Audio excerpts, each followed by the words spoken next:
पहचान ले। और इसको क्यों मर्यादा ये रखी गई है स्त्री के ऊपर, इसके बहुत ही वैज्ञानिक कारण भी है, ऐसा नहीं है। और महिला अपने आप को भी पहचान ले। महिला फिजिकल प्रोग्राम अगर आपने किया है तो मैं एक चीज कहता हूँ महिलाओं के बारे में, कि हम अगर बोलते हैं कि महिलाओं को क्या पूछे, महिलाओं को आप पूछते नहीं है, आप वो बोल रहे हैं ना, तो पहले से ही ऐसा दिया गया था कि ये इमोशनली डिसीजन लेती है महिला। तो जब इमोशन और विवेक, विचार, ये दोनों कभी साथ में नहीं रहते। आप कहीं भी जितना भी स्टडी करना है कर लीजिए, नेगेटिव इमोशंस हो या पॉजिटिव इमोशंस हो, इमोशंस में जब आप आ जाते हैं, जब एकदम आप भावनाओं में बह जाते हैं, तो उस समय विवेक शून्य हो जाता है। और महिला का जो नेचर ही है वो इमोशनल है। तो इसीलिए कोई कोई डिसीजनों में महिलाओं को दूर रखा जाता था, क्योंकि महिला का जो डिसीजन होता है इमोशनली होता है। इमोशनल में मतलब कि विवेक बंद होता है, तो कभी गलतियां हो जाती है, क्योंकि सारे निर्णय इमोशनली नहीं ले सकते। कोई कठिन निर्णय लेने पड़ते हैं। तो जैसे मैं आपको अभी बताऊं तो आपको पता चल जाएगा कि एक बाप है, वो जो ट्रीट करता है और एक माँ ट्रीट करती है बच्चों को, उसमें बहुत अंतर होता है। और यही वजह है, यही कारण है इनका, कि महिला कितना भी गलती करे बच्चा, वो फिर भी अपनी गोद में और या उसको बचाने की कोशिश करेगी।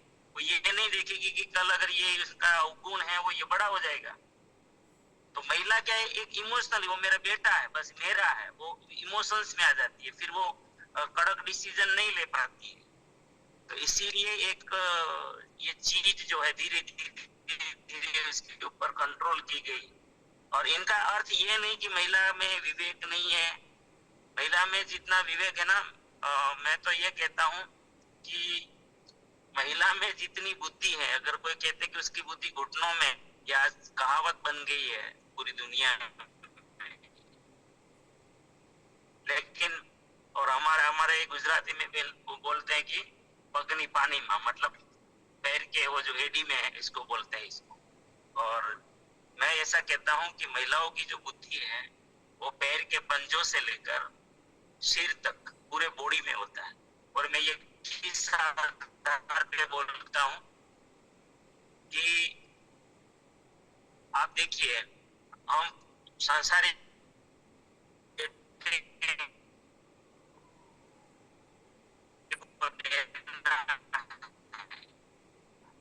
या आपको भी देना है, तो दो में से एक तेज है और एक थोड़ा।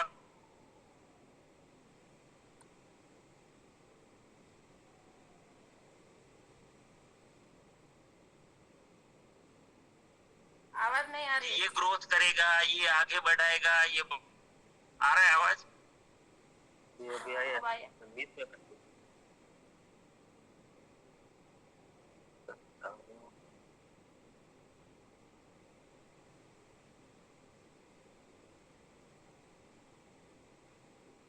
इसमें ये अभी नहीं आ रहा है।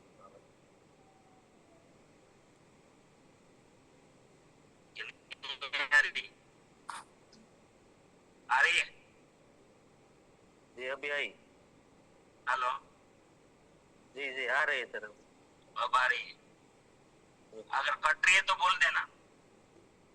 तो मैं ये बोल रहा था कि अगर दो बच्चे हैं और उसमें से अगर 50 लाख रुपया मुझे देना है कि ये बिजनेस का ग्रोथ करने के लिए, तो सब बोलेंगे, समाज भी बोलेगा कि ये तेज बच्चे को देना चाहिए, वो छोटा बड़ा नहीं देखना चाहिए। तो आप बताइए, भगवान ने ये, अगर हम मानव, सामान्य मानव को इतना समझ है, विवेक है कि किनको देना चाहिए जिम्मेदारी, अब आप बताइए कि ये पूरी सृष्टि का ग्रोथ करने के लिए, ये सृष्टि का विस्तार करने के लिए जिम्मेदारी किसको दी? परमात्मा, एक महिला को दी। ऐसे ही नहीं मिली है। इनके पीछे सोचिए, आप समझ में आ जाएगा आपको कि परमात्मा मूर्ख है क्या, कि ये सृष्टि का विस्तार, आपको पता है ये छोटा मोटा साइंस नहीं है। ये जो स्त्री है इनको ये विस्तार दिया, जिम्मेदारी दी। ये जो माँ के पेट में जो बच्चा आता है वहां से लेकर बच्चा इस धरती पर कैसा लाना है, पालने में क्या बच्चे को देना है, और जब बच्चा 18 साल का हो जाता है, मैच्योर हो जाता है, तब तक अगर देखे ना तो सबसे ज्यादा संस्कार अगर वो दे पाती है ना, वो माँ दे पाती है, एक स्त्री दे पाती है, पुरुष नहीं दे पाते। तो एक स्त्री को कितनी बड़ी जिम्मेदारी दी कि घर घर में अगर महापुरुष लाना है, अगर आपको इस धरती पे हर घर में राम लाना है या कृष्ण लाना है, तो ये जिम्मेदारी दी है स्त्री को। तो ये छोटी मोटी जिम्मेदारी नहीं है। और अगर स्त्री अपनी मर्यादा भूल गई तो शैतान भी आ सकते हैं इस दुनिया में। तो इसीलिए ये मत समझे कि महिलाओं को महत्व नहीं है। महिला भूल गई वो बात अलग है कि मैं कौन हूं। और ये इसीलिए हुआ कि आप जैसे बोल रहे हो कि उसको इग्नोर किया गया ज्यादातर। और आज जमाना बदल रहा है, आप चिंता मत करिए।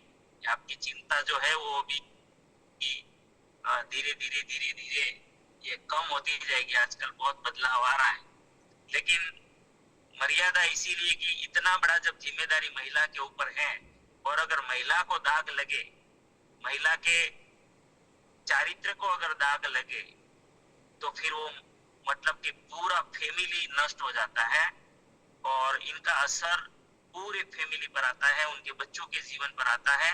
इसीलिए महिला जो मतलब कि एक तरह से देखे तो महिला को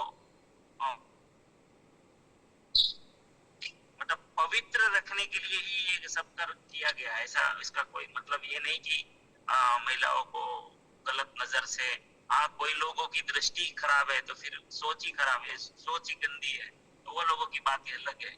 लेकिन सत्य तो यही है कि महिला हकीकत में एक शुद्ध सोना बनकर रहे, डायमंड बनकर रहे, और उसको कोई दाग न लगे। और इसको बहुत ही डायमंड होता है ना, तो डायमंड को हम लोग को कोई इधर उधर भटकने नहीं देते, कहीं पे इसको बहुत संभाल के रखते है ना। तो ये इनके पीछे और कोई भावना नहीं है। अगर स्त्री अपनी पवित्रता से रहे, अपनी मर्यादाओं को पालन करते हुए रहे, तो ये कोई कारण नहीं है कि इसको ये किया जाए। लेकिन आज आप जो देख रहे हैं कि ये दारू पी के या व्यसन करके या नशा करके, तो ये स्त्री को मार खाने के लिए थोड़ी कोई बोले हैं। तो ये तो स्त्री ने स्वीकार कर लिया है, स्त्री ने ऐसी चीजों को स्वीकार कर लिया है। बाकी सामना भी कर सकती है, सुधार भी सकती है, ऐसा नहीं है। स्त्री में वो ताकत है, लेकिन स्त्री कुछ भी ना बोले और सहन करती रहे तो भी ये ठीक नहीं है। और ये गलत चीजों के कारण ये हुआ है। स्त्री ने जो अपने आप को मान लिया है ऐसा कि नहीं मुझे तो सहन ही करना है, हमें ही हम ये करना है, वो जो भी बोले, तो ये भी तो नुकसान इसी कारण भी हुआ है। हमारे गांव में जयेश भाई एक परिवार में वो जुआ खेलते थे, और बहुत सारे जुआरी थे। लेकिन एक परिवार में एक लेडी ऐसी थी कि उनका पति जब जुआ खेलने जाता था तो वो उसने सहन नहीं किया, और वो डंडा लेके रात को 2 बजे जाती थी, और जहां वो खेलते थे ना जुआ, वहां पहुंच जाती थी। तो उसके पति को तो फटकारती थी, लेकिन जो उसके साथ खेलते थे ना उसको भी बोले अगर गलती से भी मेरे पति को बुलाया ना तो आप लोगों को भी खैर नहीं है। तो पूरा उसने बंद करवा दिया मतलब। और वो पति सुधर गया और उसकी जमीन बच गई। बाकी उनके साथ जितने भी जुआ खेल रहे थे मैक्सिमम साथियों ने अपनी जमीन बेच दी। तो ऐसा नहीं कि स्त्री को बस मुंह बंद करके, आंखें बंद करके, दिमाग बंद करके ये सब कुछ सहन करना है। अगर गलत है तो सामना भी करना चाहिए। और ये गलती कभी ऐसे ही होती है ना कि हम लोग सहन करते कोई चीज को, अन्याय को सहन करते तो फिर हावी हो जाता है वो चीज। तो ये भी हमें देखना है। ऐसा नहीं कि खाली सहन करना है। इनका मतलब ये नहीं कि हमें झगड़ा करना है, ये बात नहीं है। लेकिन पूरा अगर गलत ही कोई बेवजह ये सब कर रहे हैं तो उसका सामना भी तो करना चाहिए ना। बहुत सारी चीजें हैं हमारे पास, हमारे कानून हमारे पास है, बहुत सारी चीजें हैं।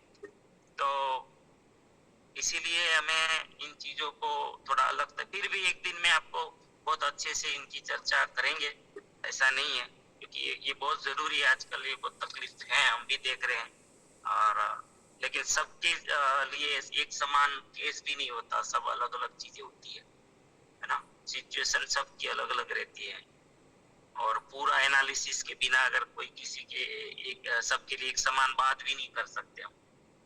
तो कोई कोई केस में कोई अलग चीज निकलती है, कोई केस में अलग चीज निकलती है। लेकिन ऑल ओवर एक सैद्धांतिक बात हम कर सकते हैं कि ऐसी ऐसी चीजें होती है।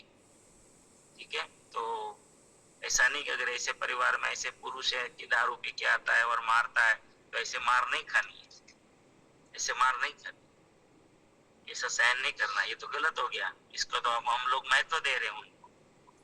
ठीक है, चलो धन्यवाद। बहुत अच्छा लगा सर। नहीं, ये फिर भी मैंने बहुत इस विषय है ना, मैं बहुत क्लियर कर सकता हूँ। लेकिन अभी जब ऑफिस में बैठ के होता है तो थोड़ा अलग होता है। ठीक है जी, धन्यवाद सर। ऐसा एक बार मेरे मित्र के यहाँ में गया था। उनकी शादी में मैं मित्र था मेरा, लेकिन उन्होंने मुझे उसके अणवर बनाया था मुझे। तो उसके ससुराल वाले मेरे जैसे, मेरा परिवार कैसा है ऐसा हो गए थे। लेकिन सर वो पीने की लत में लग गया। और एक बार मैं उनके घर गया तो बहन बहुत रोई और उन्होंने मुझे बताया, जयेश भाई ये मैं क्या करूं, मैं मेरे घर भी नहीं जा सकती और यहाँ से मैं अपने पति को मार भी नहीं सकती, क्योंकि आपने अभी बताया वो एक मर्यादा की सीमा है।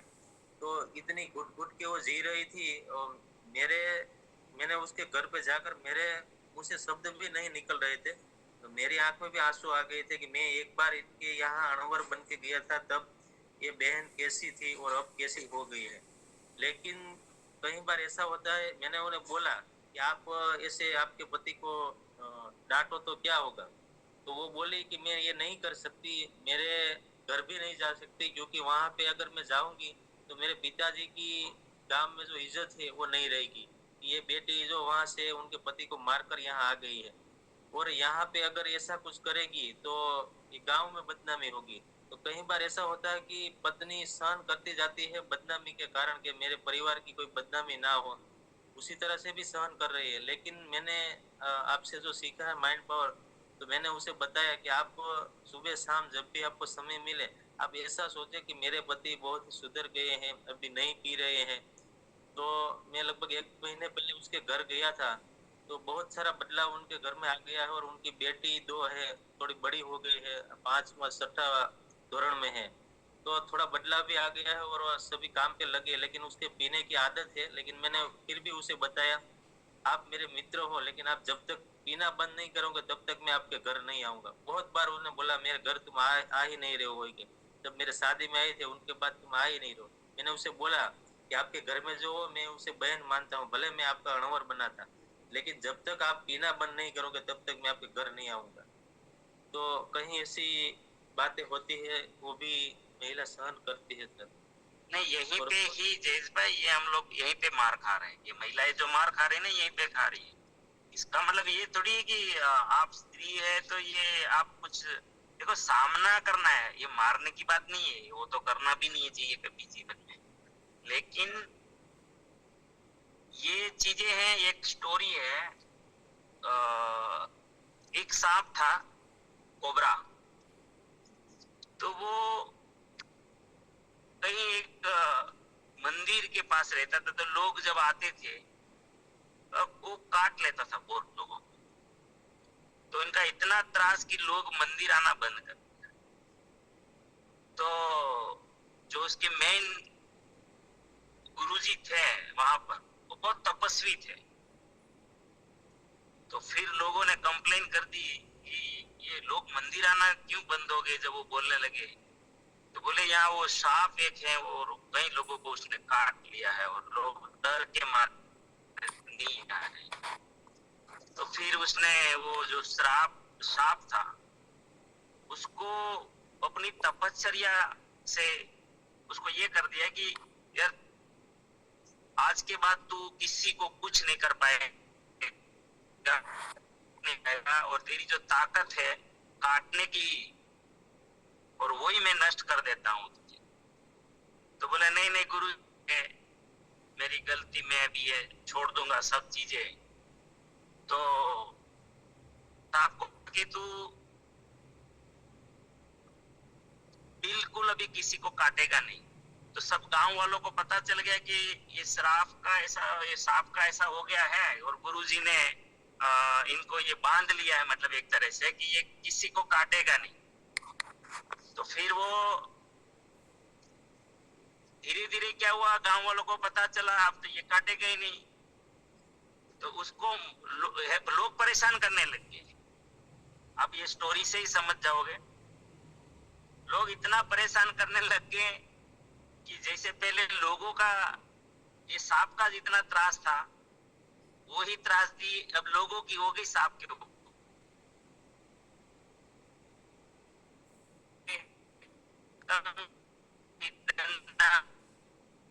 तो ये कुछ बोलता ही नहीं था, कुछ भी नहीं, सब बंद कर दिया उसने। तो एक दिन वो इतना परेशान हो गया, खून निकल गया उनका। वो गया गुरुजी के पास कि गुरुजी वो आपने जो मुझे जिम्मेदारी ऐसे मुझे बोला था तो मैंने तो सब छोड़ दिया, तो इनका तो लोगों ने पूरा गलत ही लाभ उठा लिया और मुझे तो मार रहे हैं रोज रोज, मेरा कोई ना कोई ये करते रहते हैं, मैं क्या करूं। तो बोले मैंने तुझे काटने के लिए मना किया था, ये गुजराती में कहे ना फूफाड़ो मारवो, है ना।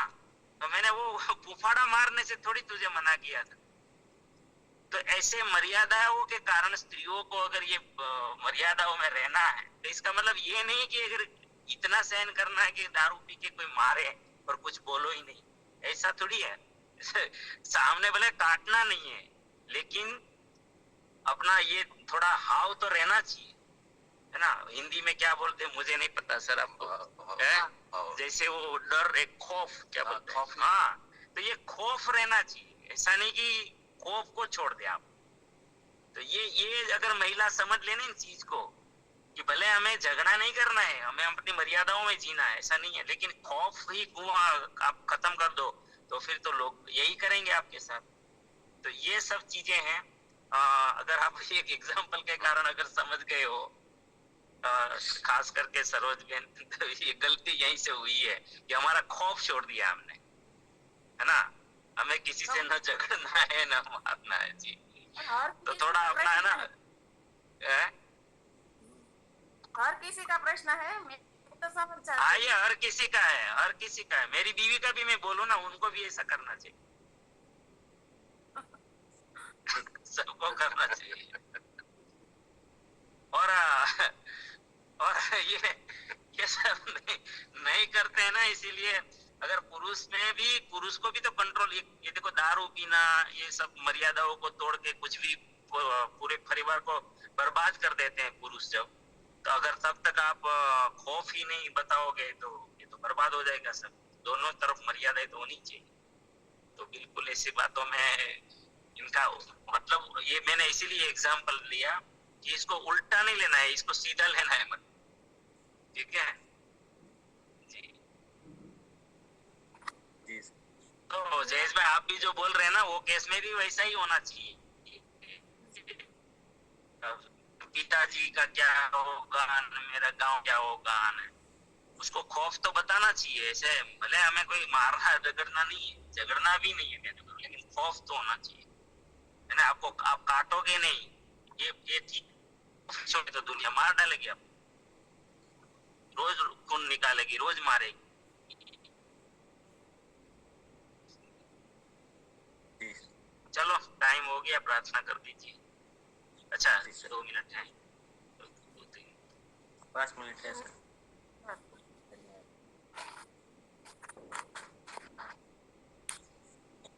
मेरा जी पति सर कैसा है कि मैं व्यसन बहुत है मावा का।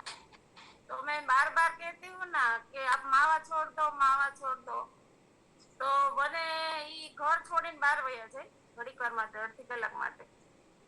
કારણ કે જયારે તું શાંત થઈ જાય ને ત્યારે હું આવે. તારો મગજ અત્યારે બહુ વયો ગયો છે. તો હવે એને મારે શું કરવું? सर कि वो जब भी हमें कोई भी झगड़ा होता है तो वो घर छोड़ के थोड़ी देर के लिए बाहर हो जाते हैं और मैं फिर शांत हो जाती हूँ तब वो आते हैं. तो मेरे एक का प्रश्न नहीं है, हर किसी का, हर सभी का प्रश्न है कि ऐसा आदमी हो तो क्या करना. जो मावा को बार बार व्यसन करता है, मैं मुझे पसंद नहीं है, तो मैं जब डांटना शुरू कर देती हूँ कि मावा अच्छा नहीं है. बाजू में एक भाई है 32 साल का, उसको कैंसर हुआ है, चौथा स्टेप ऊपर છે. तो એની દીકરી અત્યારે 2 साल की है પણ वो બચने वाले नहीं है. તો મેં કીધું એ બાજુવાળાનો તો તમે જોવો માવા ઓછા કરો. એટલે બધાને બધી ખબર પડે છે, મને ખબર પડે છે, પણ મેં કીધું તો ખબર પડે તો તમે મૂકી દો. તમે અમે કસર કરીએ છીએ, તમે માવામાં પૈસા નાખો. તો મને કીધું શાંત થઈ જા ને, એ રીતે પાણી પાણી પી લે તો હું આગળ આવું. તો હું અડધી કલાક પછી આવે ને તો મારું મગજ શાંત થઈ ગયું. એટલે ત્યારે મને આ પ્રશ્ન એમ કે એક સ્ત્રી સ્વતંત્ર કેમ નથી એમ. ત્યારે મને મનમાં પ્રશ્ન થયો. અને જ્યારે बूढ़ी हो जाती है, जब वो लोग आज बूढ़ी आश्रम बार बार जो भारत देश में आज एक माँ के लिए आश्रम खुल रहा है, तो एक माँ की जगह नहीं है, जो ये एक पुरुष માટે વિડંબના है कि कोई जिम्मेदारी नहीं लेता एक माँ को और एक स्त्री को, कोई सुनता नहीं है. कभी कभी मेरे एक का प्रश्न नहीं है, मैं बाहर जाती हूँ वो भी ये प्रश्न ही उठता है कि बूढ़ी हो जाती हो तो माँ अनाथ आश्रम में एक, मैं हमारे बाजू में चापाड़ा गाम में गई थी મારી દીકરીને લઈને, એનો જન્મદિવસ હતો ને એટલે આઈસ્ક્રીમ દેવા. તો હું વૃદ્ધાશ્રમમાં મુલાકાત લીધી. તો अपनी माँ ऐसी थी कि जिसके बच्चे उसको इसे छोड़ाए थे. तो मेरे एक स्त्री क्यों स्वतंत्र नहीं, એટલે मेरे मन में प्रश्न उठा तो मैंने बोल दिया.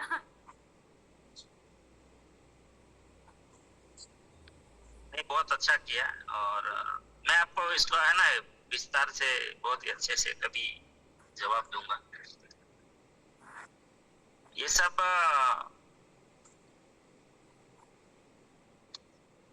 बहुत चल रहा है। और व्यसन के बारे में एक चीज और भी है, थोड़ा अगर देखिए, जो कोई सुधरना चाहता है अगर थोड़ा बहुत, तो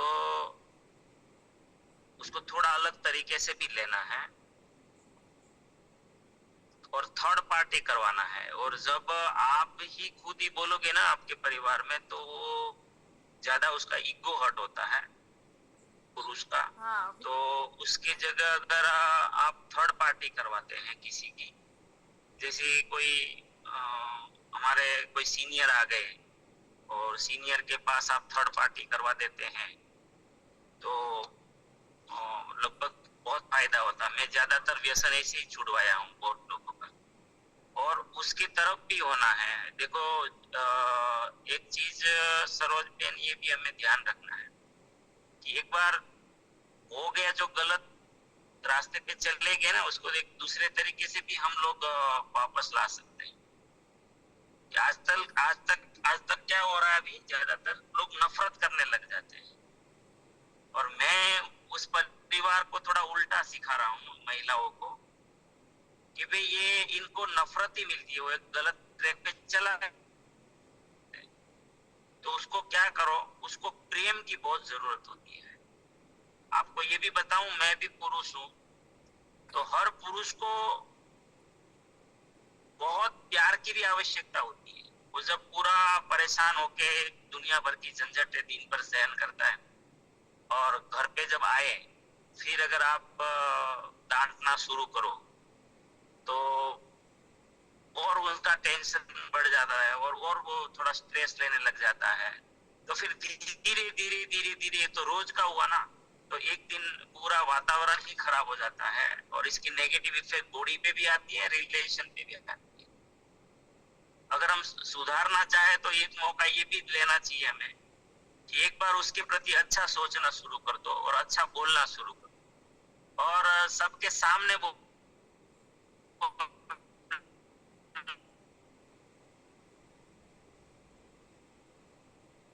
इस बात आवाज जब नहीं आ रही।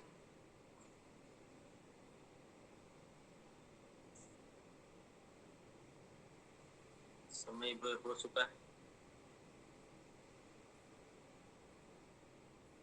आ रही है आवाज, कट रही? जी अभी आई सर। हाँ आई। Yes yes. हाँ, जैसे कोई थर्ड पार्टी आपके घर पे आते हैं तो अब ऐसा बोलना शुरू करो कि अब तो ये बहुत ही अच्छे हो गए हैं, अभी तो उसने कम कर दिया, व्यसन भी कम कर दिया। तो ये सब चीजें भी अगर बोलते हैं सबके सामने तो भी उसको बहुत अच्छा लगेगा। थोड़ी उसका प्रशंसा कर लो तो भी वो अच्छे बनते जाएंगे, क्योंकि वो भी इंसान का एक स्वभाव है कि अगर एक गुण के लिए हम प्रशंसा करते हैं तो फिर वो दूसरा गुण लाने की कोशिश करते हैं, फिर दूसरा ट्राई करें तो तीसरा लाते हैं। ऐसा इस तरीके से भी हम लोग ट्राई कर सकते हैं। थर्ड पार्टी करिए।